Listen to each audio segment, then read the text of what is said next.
Ziemassvētki ir klāt, un mums priekš jums ir dāvanas. Sveicināts starp rindām, ar jums atkal kopā ir Filips un īsumā par šodienas raidījumu. Sākumā izrunāsim par 17. tūri, par pārsteigumiem, par neprecizitātiem, tad pievērsīsimies aktualitātēm, viennozīmīgi Āfrikas Āzijas kausam un arī mūsu Ziemassvētku kausam. Šoreiz paliksim bez nedēļas uzvarētāja, tīri dēļ notikuma Lutons Bormutas spēlē, bet par to nedaudz vēlāk. Pār 17. tūri kopumā bez lieliem pārsteigumiem bija nelielas neprecizitātes no manas puses. Es par to atvainojos, centīšos laboties nākotnē.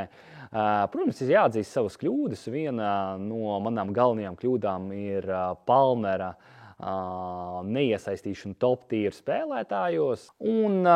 Tāpēc es gribētu nedaudz šo spēlētāju pāanalizēt. Es viņu biju novērojis ar nedaudz spēcīgākām komandām, kur bija lielāks temps, un šis spēlētājs īsti netika līdz galam līdzi, bet spēlējot ar vājākām komandām, vairāk pozicionālu futbolu, viņš ļoti labi sevi parāda. Protams, arī viņa cena 5,6 miljoni, pieņemu, ka būs jau 5,7, un viņa pendeļu duties viennozīmīgi viņu padara par must-have spēlētāju. Sterlingam nedaudz nesanāca, bet mēs paši redzējām, ka bija vairākas epizodes, nedaudz veiksmes, un arī šis spēlētājs varētu būt vismaz 1+1. Runājot par kapteiņiem, Salahs un Sons nenospēlēja, kā diferents kapteinis varētu būt Sterlings vai Palmers, bet, cik es skatījos, Latvijas top 50 un mūsu līgā nebija īsti cilvēki, kas uzdrošinājās likt šos spēlētājus pa kapteiņiem. Gribētu nedaudz pāanalizēt Liverpoolas un Manchester spēli, ka mēs redzam, ka tomēr pie pozicionāla uzbrukuma Liverpoolai trūkst izdomas tieši uzbrukumā, trūkst svaigu risinājumu, Salahs netiek ar visu galā, bet ko es pamanīju, Aleksandrs Ārnolds ir ļoti bīstams uzbrukumā, un es viņu rekomendēšu kā must-have spēlētāju uz Boxing Dayu, vēl jo vairāk tāpēc, ka Haalandam trauma izrādījās nopietnāka nekā par to bija prognozēts. Neiekļaujot Haalandu savā komandā, manuprāt, Aleksandrs Ārnolds ir must-have spēlētājs. Tagad nedaudz par Boxing Day konceptu. Mēs redzēsim to, ka spēles notiks gandrīz katru dienu, starpā būs līdz 2-3 dienām. Starp tūrēm tajā laikā jums būs jāizdara attiecīgie transferi, noteikti turiet roku uz pulsa, sekojiet aktuālākajām traumām, spēlētāju baniem dēļ, dzeltenām kartītēm un neaizmirstiet veikt maiņas. Kā arī tuvojās Āfrikas un Āzijas kauss, par ko mēs parunāsim nedaudz vēlāk, un jums jāpatur prātā to, ka jums būs nepieciešamas maiņas, lai nomainītu spēlētājus, kuri aizbrauks projām. Tātad must-have spēlētāji uz Boxing Dayu. Pēc manām prognozēm tas būs Palmers, tas būs Salahs, tas būs Watkins, Aleksandrs Ārnolds, Gordons. Noteikti Newcastles aizsardzība, bet tur ir viens bet. Es domāju, ka Trippieris būs neaizvietojams, bet atpakaļ ir atgriezies Burns, Botmans, un līdz ar to Livramento, Lascellesam būs konkurence, un es nedaudz baidos, ka viņi nedabūs to spēles laiku. Es prognozēju, ka noteikti būs rotācijas, un iespējams es mainīšu Livramento pret Burnu. Bet ja Livramento spēlēs, es atstāšu Livramento, un Guehi vietā es uzlikšu Aleksandru Ārnoldu. Un, protams, pēc Boxing Daya mūs sagaida Āfrikas un Āzijas kauss. Tāpēc ir sagatavota attiecīgā tabula, ko jūs varēsiet redzēt uz ekrāna, kad īsti sākas grupas spēles un kā tās pārklājās ar Game Week 21, 22, 23 un 24. Respektīvi tās komandas, kuras netiek tālāk no grupām, viņi visdrīzāk tie spēlētāji atgriezīsies atpakaļ un piedalīsies sākot no 22. Game Weeka, bet ja viņi tiks tālāk, viņi var nepalīdzēt komandai arī līdz 24. gameweekam. Jūs arī varēsiet aplūkot tabulu ar vispopulārākajiem spēlētājiem, kas brauks uz Āzijas un Āfrikas kausu.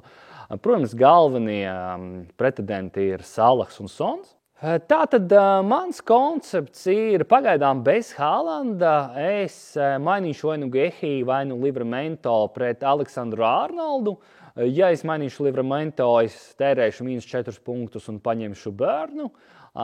Bet, ja nē, vienkārši nomainīšu Gehi. Ko es neminēju, es esmu iegādājies arī Gordonu, tāpēc uz 18. gameweeku manas mājas ir izsmeltas. 19. nedēļā attiecīgi pret Burnley es vēlos Aleksandru Arnoldu. 20. nedēļā es visdrīzāk arī tērēšu -4 punktus, mainīšu Salahu pret Palmeru, priekšā atgriezīšu Haalandu, ja viņš būs vesels. Un Sonu es samainīšu pret Bowenu 21. nedēļā. Līdz ar to, kā mēs redzam, pēc tabulas man būs aizstāti visi Āfrikas un Āzijas spēlētāji, būs izmantots maksimāli finansiālais potenciāls un cerams, tas man palīdzēs pakāpties Latvijas topā.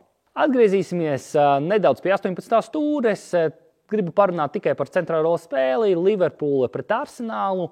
Es neprognozēju rezultatīvu spēli. Es pat gribētu izteikties, ka būtu tikai 1 gola pārsvars, un es esmu vairāk Arsenāla pusē. Pirmkārt, Arsenālam ir ļoti spēcīga viduslīnija, bet Liverpoolai mēs redzam to, ka Zoboslājam ir nedaudz problēmas, viņam ir kritums. Kā es jau minēju, nav svaigu risinājumu priekšā. Darvins Nunes nevar līdz garam ieslēgties, bet Arsenālam izstāsta, ka viss ir balansēts un viņi spēj augstasinīgi arī noturēt rezultātu. Un tagad saldais ēdiens. Starp rindām Ziemassvētku kauss. Kauss norisināsies pēc diezgan vienkāršiem noteikumiem. Būs 3 stūres, 18., 19. un 20. Un uzvarētājs būs tas, kurš no 18. līdz 20. tūrei savāks visvairāk punktu. Noteikumi ir ļoti vienkārši. Ir atļauts triple kapteinis, ir atļauts free hits, bench boosts, wildcards. Varat izmantot visus čipus, bet ņemsim vērā viennozīmīgi to, cik daudz jūs aiziet mīnusā. Jūs nevarēsiet veikt neierobežotas maiņas, jo tad, kad mēs paziņojam nedēļas uzvarētājiem, mēs to neņemam vērā, bet šobrīd, tāpēc, ka mums ir sagatavots arī pārsteiguma dāvana no mūsu partneriem BetSafe, tas būs nedaudz savādāk. Nedaudz par balvu, tas būs noslēpums. Kā es minēju, to būs sagatavojuši mūsu partneri BetSafe. Es domāju, ka viennozīmīgi viņi jums neliks vilties, tāpēc esam uzmanīgi uz Boxing Dayu, skatāmies starp rindām un cerams, ka veiksme būs jūsu pusē. Kad mēs paziņosim uzvarētāju, uzvarētājs varēs ar mums sazināties pa e-pastu, ko mēs norādīsim, vai viņš var vienkārši nokomentēt zem video, ielikt savu e-pastu, un tādā veidā mēs arī varēsim sazināties un nodot mūsu dāvanu. Diemžēl šonedēļ bez nedēļas uzvarētāja dēļ Lutonas un Bormutas negadījuma pa laimi ar Lokieru visi kārtībā, viņš ir stabils, iespējams viņam veiks medicīniskas manipulācijas un viņš spēs atgriezties lielā sportā, bet tā mēs novēlam viņam labu veselību, veiksmi. Un es jums gribu novēlēt priecīgus Ziemassvētkus un laimīgu jauno gadu. Tiksimies janvārī! Vai tu zini to sajūtu? To adrenalīnu pirms starta? Spriedzi pirms pēdējiem metriem? Satraukumu pirms pēdējā metiena? Klusumu pirms pēdējā sitiena? Un uzvaru. To jūt tikai drosmīgie. Ienāc BetSafe un sajūti uzvaras garšu jau no pirmās likmes. BetSafe, jo uzvara sākas ar drosmi.